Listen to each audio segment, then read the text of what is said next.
Was good. I really don't have an intro for you guys. Some videos I feel like I just want to get right into it. Sometimes I want to let y'all know what's going on. It's funny, my roommate sent me this video and it was by Landon Parrott, and I've subscribed to him because he makes good videos. It was called Don't Become a Content Creator, Become an Artist. From watching this video, it kind of birthed a series of ideas that I wanted to just talk about. The thought popped up in my head: as soon as you start comparing, you've lost. Our day and age now, where we're all glued to our phones, we're all constantly consuming information and content and entertainment, it's very easy to fall into that trap of comparing yourself, comparing your life to that, comparing your art to their art. I've fallen in that trap too. There are people I admire, the discipline I admire, the lifestyle I admire. I see that online, and sometimes I'm like, damn, this person is just as young as me and more successful, or they have a bigger impact, or they have a bigger audience, or whatever the case may be. So that temptation to compare is what feels like human instinct.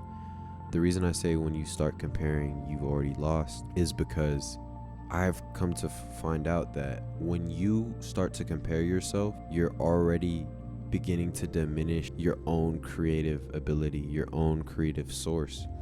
I have a friend who makes music, and sometimes he'll hear other artists or mainstream artists, they'll have a good verse or bar or melody, and he's like, damn, I'm finna take a page out of that book, I'm finna copy that, or I'm finna steal that, whatever.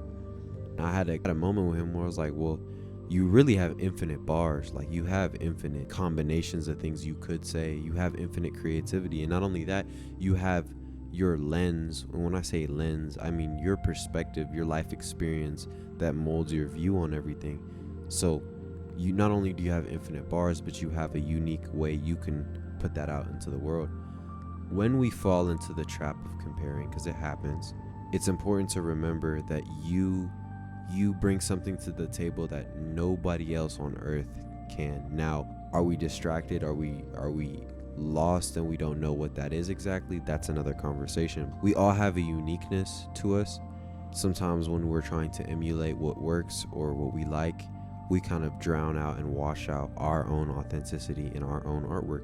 So when you start comparing, you lose, because you're losing the sense of your own individuality, your own authenticity. Something I wrote down on my mirror is escape competition through authenticity. There really is no competition, and as corny as it sounds, except the one within yourself day in and day out. That competition looks different for everyone, and not only that, the art you can create, it is particular to you. Yeah, now you have inspiration, you have people that you resonate with and like, but at the end of the day, we all have gifts, we all have things we're naturally good at. We have our own perspective, our own viewpoint on stuff. So when we look at this person's Instagram and they have the girl and they have the cars and they have the success, it's easy to look around at your life and you're not really living that experience, and then you start to compare yourself. This video just serves as a reminder that you are individually and uniquely yourself. Honestly, if we can get in tune with that, with the stuff I talk about on my channel already, but if you can get in tune with that, your higher creative side, your source, your creation side, there's no confines as to what you can create. There's no boundaries where your art lies. As I've pursued and continued to this journey of video creation and speaking my mind, I'm realizing that the ideas don't really stop. The ways at which I can present my ideas and the ways at which I can reach the world and reach people, there's so much room to work with. And something Landon Parrott talked about in that video is finding a way to bring your uniqueness into an already agreed upon or medium of communication, whether that's music, video creation, filmmaking, whatever it is. I'm on a journey of trying to leave my mark or my unique impact. I'm not trying to reinvent the wheel here. I'm not trying to create a new way for people to digest information. What I'm trying to do is cultivate life experience, live that life experience out, come back to you guys, report as to what I'm learning, patterns I'm observing, and really just have that video diary type of style. I've realized my greatest superpower is getting in tune with what I want or what I really feel.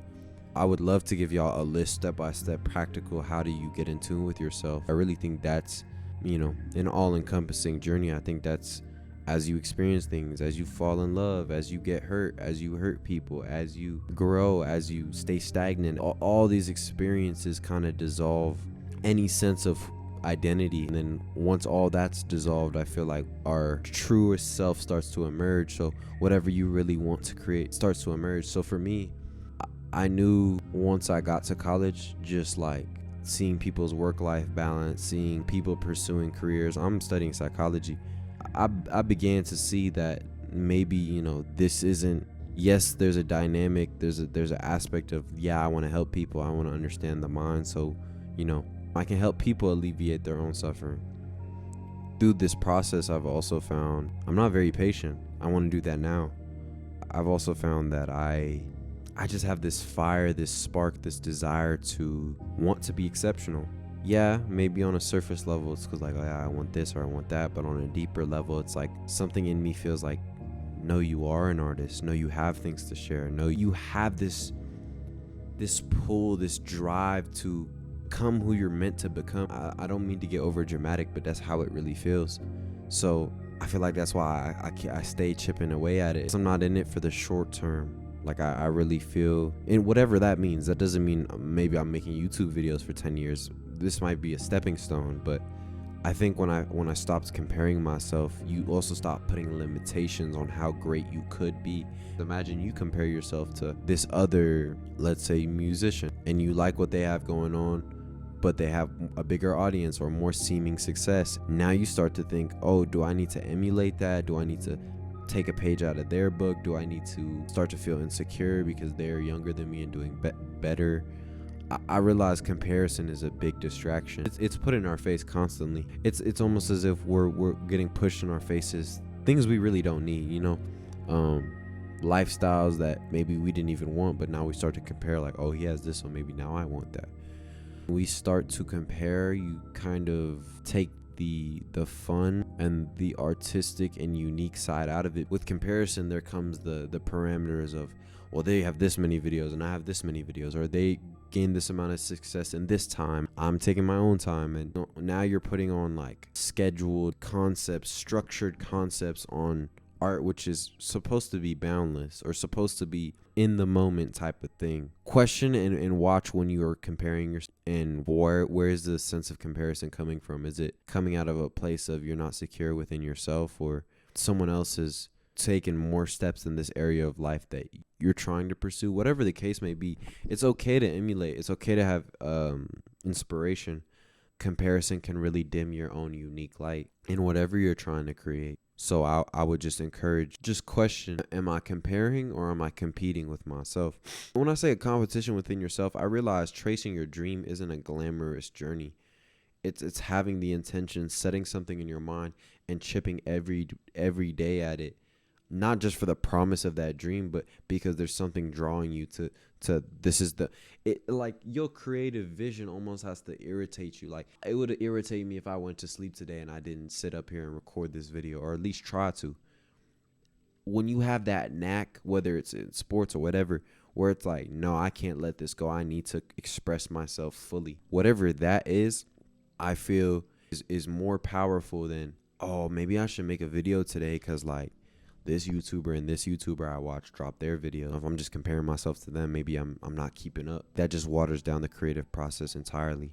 So, being aware of that and just not rushing your art, understanding that artists have to find their canvas, they have to find their sound, they have to find their vision. Creating art isn't a linear process. It's not like I just have an idea and I'm just going to sit down and record this video.